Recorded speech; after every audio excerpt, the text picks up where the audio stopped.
Hello. In this video, we are going to learn about object-oriented programming and what is different in what we have been doing since now. We were doing during the semester is actually procedural programming. Procedural programming is just a practice centralized in procedures and actions. We have a couple of steps where we need to follow, and then those steps call some function, and those functions are getting executed, then return values, and we continue moving forward with the program that we develop. So we are pretty much like building the steps. Step number 1, step number 2, step number 3, and go on. Some of those steps could be functions, some of those steps could be definitions, and some calculations here and there. But so far, what we have been doing is procedural programming. There's another concept that's a little bit more advanced, but it's actually the most popular concept in the programming world. Is the object-oriented. As his name defines it, instead of declaring or following the steps of that specific procedure, we follow the steps, but we centralize the program in objects. So what is an object? An object pretty much is like an encapsulation of different fields and different methods of functions. I know that sounds a little weird right now, but I believe the best course of action will be actually showing you an example of how those can be defined. So in Python, how we define a specific object is through classes. A class is pretty much like a recipe for a specific object. So let's say, like example, we have a class. We need to define it with the abstract class method. It's pretty much the same syntax as a function. We need to end it with the columns. So this is class person. It's a common practice in Python to every class start with a capital letter. And by the way, I have already my op.py file open and it's getting executed. So if I print hello and save it, it's going to get executed over there. So I already have my environment set up for this video. So let's start with the class person. And we need to define some properties that this specific person can have. So let's say define this person have, what can I say? Let's do a function over here, set name, and we need to pass an instance of self. I will explain this in every while. And let's say that self dot name equal equal name.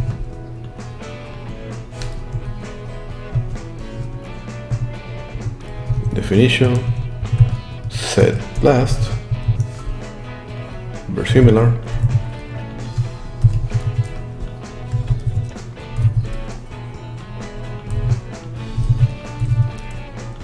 Where self last equals last. And then let's get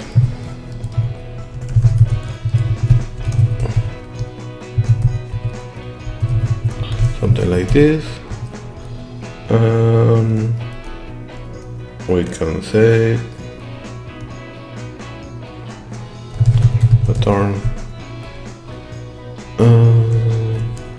Let's just print it for now.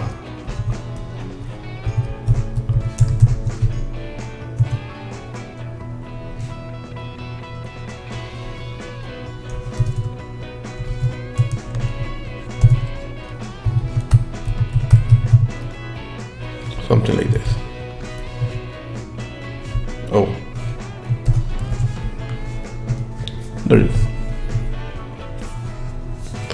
So this is just a recipe of a specific object that we are going to be created later. So the class, what we did here is we specified 3 different functions or methods inside of that. One of that is to set the name.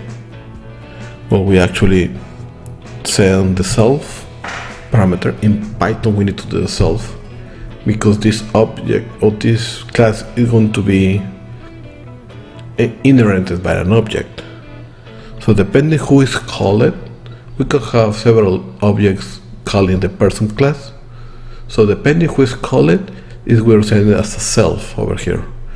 We can put actually any name that we want, but it's a common practice in Python to put the self word. In JavaScript, for example, we have the word this. In Python itself. So we send the instance of this object that we have instantiated over here and the name, and we specify that the person name is going to be the name that we specified. The same with the last. With the person last is going to be the last that we specified. And we have a function that pretty much returns the formatted name with first name and last name with a space in between. Something really simple. So in our main program we can say something like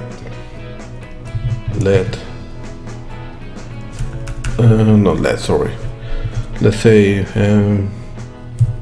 user equal person,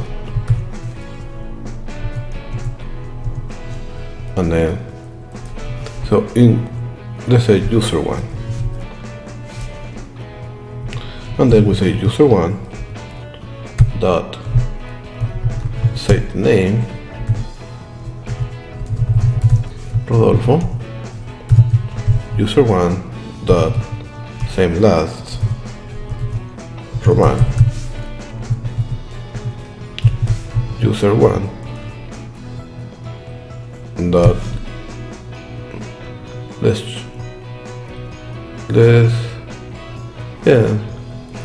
get full name.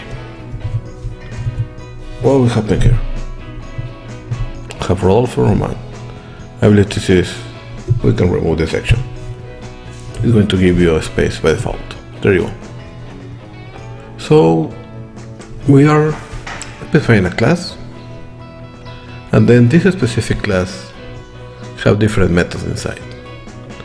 We initialize the class and save as variable user1. And so we're telling the user1 is a person, and the definition of the person is already here.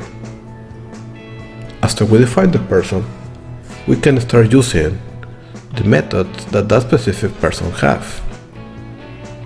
We even can use something like user1, something like print user1 dot name, for example, Rodolfo.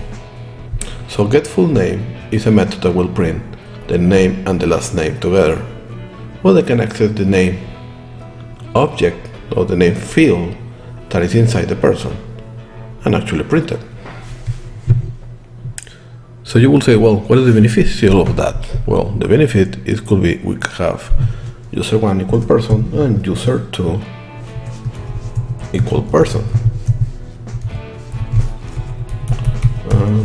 Oh my god, there you go. And then we specify the user2 set name, let's say John. Actually, let's print, copy this, though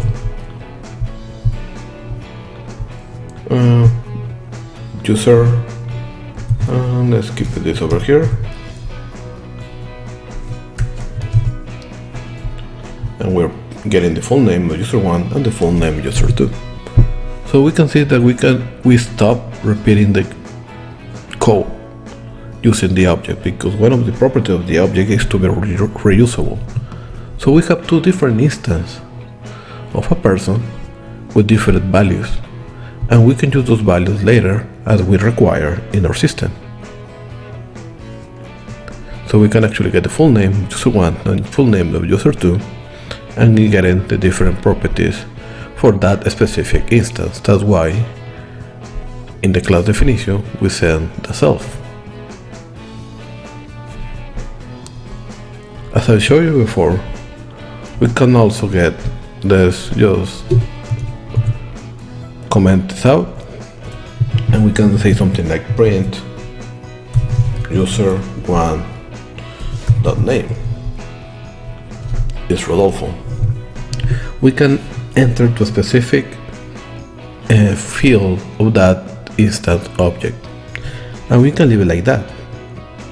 But there is a way to be those fields to be private, and the naming convention that Python use is that every field that we declare or we have in our code, we put it at double underscore at the beginning. So we decorate name and last with double underscore. By default, because full name we need to put it double underscore over here, and we have an error because user1 name is not a member of person because we changed to double underscore. If we do it like that, we still give it an error because it cannot access a private field or method over here. Let me comment this out and uncomment this one. The full name we can still get executed because inside the class we can reference at the private methods, but outside of the class we cannot do it. This is just for a naming convention. If we want something to be immutable and just be changed whenever we need it to be changed, we can specify through functions to change that specific part if we need it. There's one way. Another way to actually use the class, it could be very beneficial, is instead of set the names like this, we can have an init definition or function. The naming convention, and this is really important, we need to put double underscore, and we can actually see it here in the autocomplete.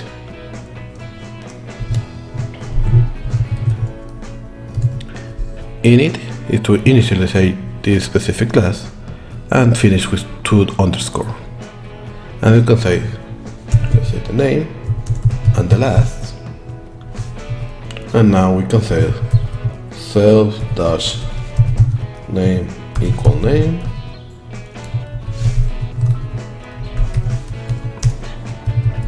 self dot last equal last. What will help with this?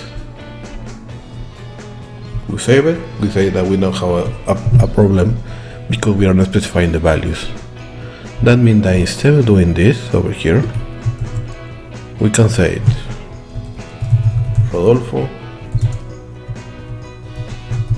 Roman, and John Doe. We will save it like that, and we get the full name of the person one. It's automatically giving us Rodolfo Roman together because we are specifying the name of the last in the constructor. This is a constructor for the person. So whenever we call the function or the object, the class person, we need to provide name and the last name. That way we can actually show it like this. So we define how to do a class, we define how to have different fields, private or public, and we define how to have different functions of that specific class. Let's talk about a little bit inheritance in the object-oriented programming. So what is that? Well, let's say, let me just delete this for now, and we leave you only the class person. Let's create another class, and let's say class stc person, and this class is of the type person.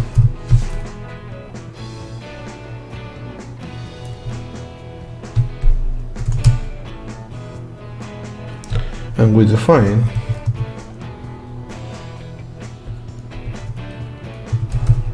init method, which is just an example. And instead of repeating actually this section, what it does is we need to call the super function. The super function is pretty much to call the parent class and do something about it. So we are saying we're going to initialize and send the name and last name. Then we will say self dot email equal email, and let's define another function that's actually called get email self, and let's say print self email. Oh, we need to define it like that. So we have two different functions, person and stc person, to inherent what a person have. What person have, we have the name and the last name. We set the names, and we actually have the full name. Let's remove just for practical purpose the set of the name, and let's give it the init, and get the full name belong for the person, and get the email belong to the stc person. So we can say person equal person. We need to specify the name and the last name, John Doe, and let's say stc person equal stc person. We have to define the name, the last, and the email. Let's say Rodolfo Roman R Roman BE and South Texas College. Edu. Okay. So if we do the person dot get full name, okay, the John Doe, it would get the stc person get full name Rodolfo Roman, but we have in stc person get email too, and we can get the email. What happened with person? We just have the get full name because the only one that is there. So what we did here, let's rewind a little bit. We specify the class person, and we did the constructor of the init function, getting the name and the last name, and save it as private fields. That's why they have the double underscore at the beginning. And then we have a method that what it does is just printing the first name and the last name all together. Then we have another class for another kind of object called stc person, and what it does inside the parentheses, we specify the parent class. So we say that stc person extends or inherits pretty much the information from person. In the construction and this particular class, because the parent need a name and the last name, we call those over here and send it with the super function to the parent. That's why for an stc person we are able to get the full name and to be printed like this, because we're just sending the information to the parent, and then we are explaining expanding it with the email, and we can define it with the email of the college. So this is actually how the way of the interest works.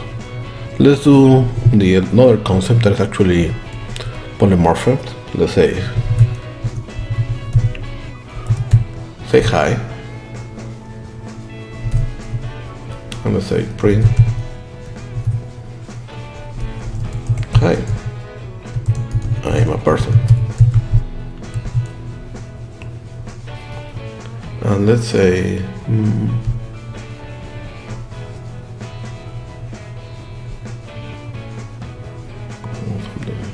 oh, it's empty. There you go.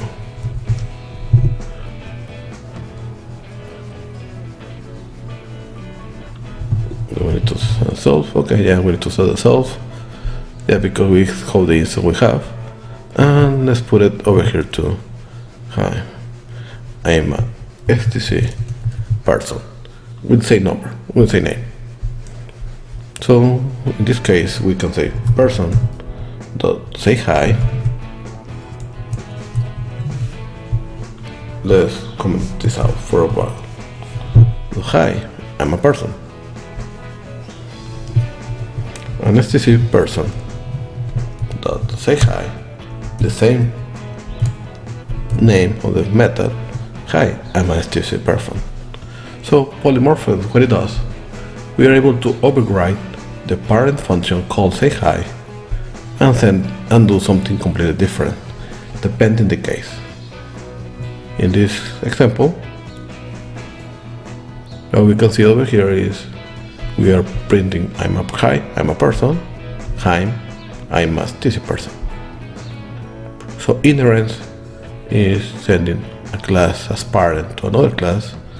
Polymorphism is changing a specific method or property of the parent class with another one in the child component, as STC person is. That's why the say hi in person and STC person are different, because we are changing those. This is object-oriented programming in Python.